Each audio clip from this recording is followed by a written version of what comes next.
energy is a huge economic factor in Mississippi. Next month, we're going to have the groundbreaking for the Kemper County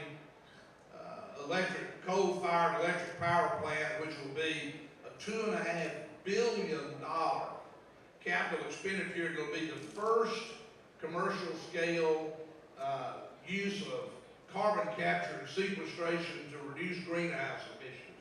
We are on the cutting edge of what's going on in the energy world. Gulf LNG on the coast will be open next year, a $1.1 billion liquefied natural gas terminal right next door to Chevron. Chevron's largest refinery in North America is in Pascagoula, Mississippi, and they spend hundreds of millions of dollars there every year to upgrade that refinery. SMEPA, the South Mississippi Electric Power Association, that provides energy for our Rural Electric Power Association in the middle of a $500 million upgrade. Entergy is upgrading Grand Gulf Nuclear Power Plant to increase the amount of electricity it puts out by 13%. You can look all over our state, from the Ergon-Bunge ethanol plant in Vicksburg, a $100 million investment, to Denbury Resources tertiary recovery projects in southeast, southwest Mississippi and in Yazoo County.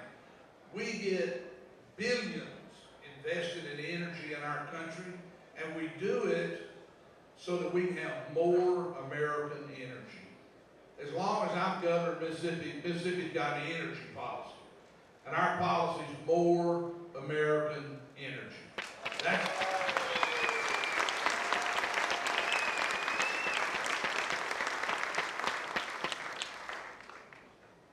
This year, under construction in Senatobia is a solar panel manufacturing facility that'll employ 800 people. In Tunica County is a company that makes steel pipe for the oil industry, 500 jobs. Tomorrow we're going to announce another energy project in North Mississippi, 350 jobs. The energy world creates jobs as well as big taxes for Mississippi. And we're proud of them. But look, as bright as Mississippi's energy future is, we're not immune to what's going on in the national economy. You all see that. The recession hurt us, knocked us back in a lot of different ways. And I would suggest to you that despite all the happy talk in Washington, we haven't seen any recovery worthy of the name on Main Street. People are being very cautious, very conservative. Unemployment's still high. But I don't want you to get discouraged by that. It's easy to, but when you do, think back 5 years. A month, in another month, it'll be the 5th anniversary of Katrina. We've been through some really hard times.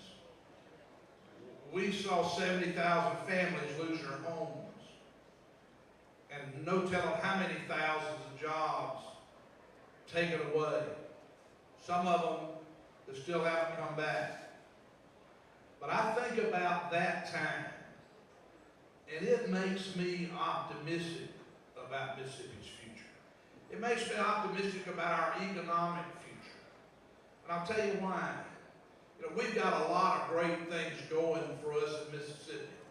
A very capable, continuously improving workforce, a right-to-work law, business-friendly state government, low taxes, a perfect location with tremendous logistics, including the port of the future that's being built in Gulfport as we talk. All those physical assets and legal assets. We had a great tort reform law that the legislature passed in 2004.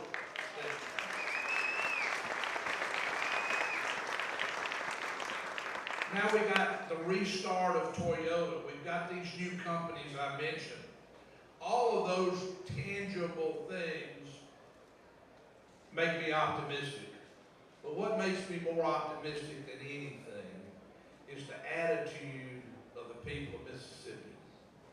You know, after Katrina, I can't tell you how many CEOs, and senators, and other governors said, hey, you got to be proud of your people.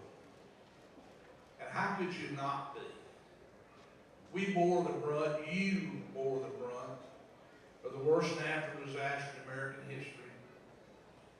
But the next day got up and hitched up your britches and went to work.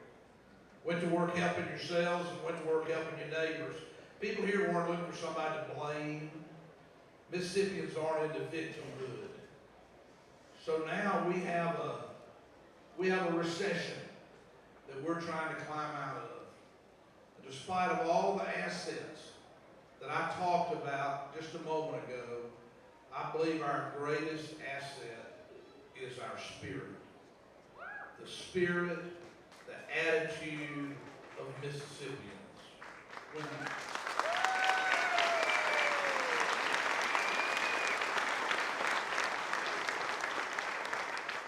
If you don't take but one thing away from this little talk, I hope that you'll remember that our greatest strength is our people.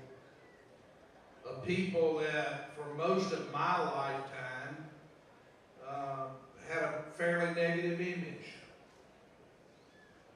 Maybe a low self-impression, an inferiority complex.